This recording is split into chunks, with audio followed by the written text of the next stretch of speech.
Most people have goals in life. And we've been brought to think you got to be goal-oriented. That's the first mistake.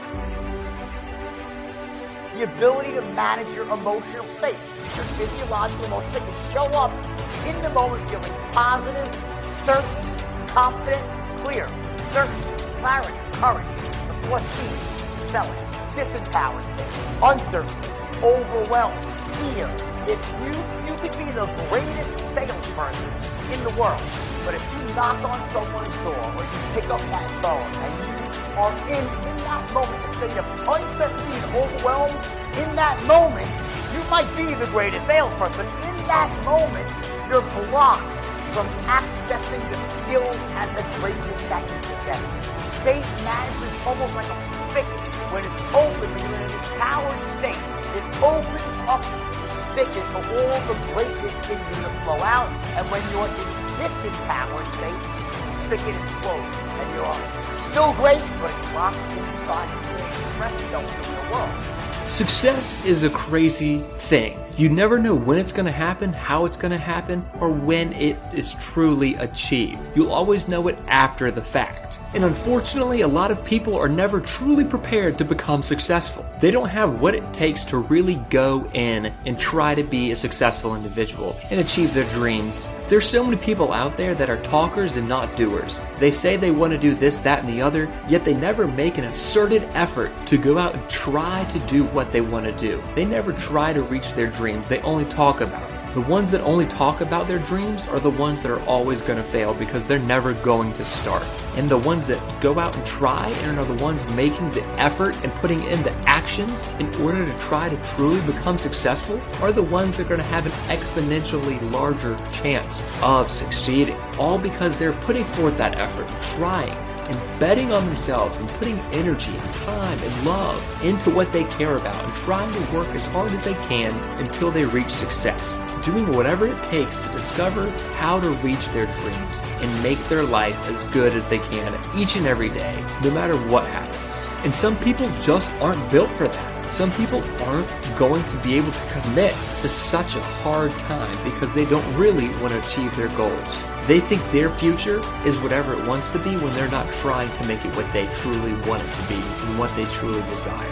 People don't realize how much of success is not an accident. It's about people that have these extraordinary skills and they take action. So I'm a big believer in learning skills. Like you read my first book. Well, when I first tried to write, I was a terrible writer. I taught myself to write. So how did I write Wolf of Wall Street myself without a ghostwriter? I picked up a book called Bonfire of the Vanities. And as soon as I started reading it, I'm like, oh my God, this guy's the best writer in the world. I want to write like that. And I used his book like a textbook. I took out my highlighter and I broke down his strategy for writing. I said, let me first teach myself the skill to write like Tom Wolfe. And that's what I did. I spent about 6 or 7 months with 18 hours a day. Oh yes, to the point I could recite the whole book verbatim. Wrapped it up with Hunter S. Thompson. I figured it made sense because of the drug use, right? And then when I was reviewing the New York Times, they said the book sounds like Hunter S. Thompson and Tom Wolfe. So it was amazing, right? That I accomplished my mission and turned myself into a writer. If you ask someone who's not a professional salesman, who doesn't have the right instincts, they'll start actually trying to sell you a pen. This pen is great. This pen writes upside down. There's only one rational thing to do. Someone says, sell me this pen. And that is to start asking them questions. So tell me, how long have you been in the market for a pen? What type of pens have you used in the past? This is the personal. Typically, you buy a pen, what type of money do you spend on one? You buy expensive pen. The key to selling. Well, when you just go out trying to sell something, what you're saying is, I don't give a shit about you. I'm just going to ram this down your throat.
what you need. I want to know what you've done in the past. So you ask questions. If I ask someone, hey, so how long have you been in the market for a pen? They say, oh, I'm not looking for a pen. Great, have a nice day. I don't sell people the things that you aren't looking for. I wouldn't try to sell you a pen if you're not looking to buy a pen. So that's, and if someone said to me, I say, wow, this person really knows how to sell. Because the biggest mistake that rookie salesmen make is they try to sell to everybody versus weeding out people who are not interested and only selling to those who are.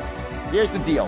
The magic moment was when I looked at my 12 schmendricks, as the phrase goes, and they were so disheartened over what was going on. They were disheartened. They couldn't close rich people. I could, Danny could. Before that, we were closing average moms and pops. And I realized what was happening. And I realized in this one moment that I had a certain way of speaking that I had taught to Danny, because Danny was a natural salesman, that was allowing me to immediately take control of the conversation. At the heart of all influence, and how easy it is to influence. Now, I'm not saying that when you control the encounter, you're doing the talking. That's not what I mean. In fact, it's the opposite. When you're in control,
you're asking very smart questions, and it's the prospect that's doing the talking. You're gathering intelligence, but in those first few seconds, when you open up your mouth, you got 4 seconds